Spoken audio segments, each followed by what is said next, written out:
തിരുവനന്തപുരം നഗരസഭയിലെ ഭരണസ്തംഭനത്തിനെതിരെ UDF അവിശ്വാസ പ്രമേയത്തിന് മുൻകൈയെടുക്കും. Advocate KS Sabarinath. തിരുവനന്തപുരം നഗരസഭാ ഭരണസമിതിക്കെതിരെ അവിശ്വാസ പ്രമേയം അവതരിപ്പിക്കാൻ UDF തീരുമാനം. വെള്ളിയാഴ്ച ചേർന്ന UDF പാർലമെന്ററി പാർട്ടി യോഗമാണ് ഈ തീരുമാനം കൈക്കൊണ്ടത്. നഗരസഭയിലെ ഭരണസ്തംഭനത്തിനെതിരെ തിങ്കളാഴ്ച രാവിലെ നഗരസഭാ കവാടത്തിന് മുന്നിൽ പ്രതിഷേധം സംഘടിപ്പിക്കാനും UDF നേതൃത്വം തീരുമാനിച്ചിട്ടുണ്ട്.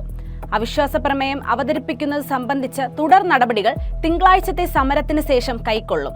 നഗരസഭയിലെ BJP ഭരണം 6 മാസം പൂർത്തിയാകുമ്പോൾ ഭരണസ്തംഭനവും കെടുകാര്യസ്ഥതയുമാണ് ഭരണസമിതിയുടെ മുഖമുദ്ര. മാറാത്തത് മാറും എന്ന് പറഞ്ഞ് അധികാരത്തിൽ വന്നവർക്ക് നഗരത്തിലെ മാലിന്യ പ്രശ്നം പരിഹരിക്കാനോ തെരുവുനായ പ്രശ്നത്തിനും കുടിവെള്ള പ്രശ്നത്തിനുമുള്ള പരിഹാരം നൽകുവാനോ കഴിഞ്ഞിട്ടില്ല. ഭാവിയുടെ നഗരമായ തിരുവനന്തപുരത്തെ ഉയർത്തുവാനുള്ള ഒരു കാഴ്ചപ്പാടും ഈ ഭരണസമിതിക്ക് പ്രകടിപ്പിക്കാൻ കഴിഞ്ഞിട്ടില്ല. കോടികളുടെ വികസന വാഗ്ദാനങ്ങൾ തിരുവനന്തപുരംകാർക്ക് നൽകിയ നരേന്ദ്രമോദിയും കേന്ദ്ര സർക്കാരും ഇപ്പോൾ മൗനത്തിലാണെന്നും നഗരസഭയിലെ Congress parliamentary party leader advocate KS Sabarinathan കുറ്റപ്പെടുത്തി.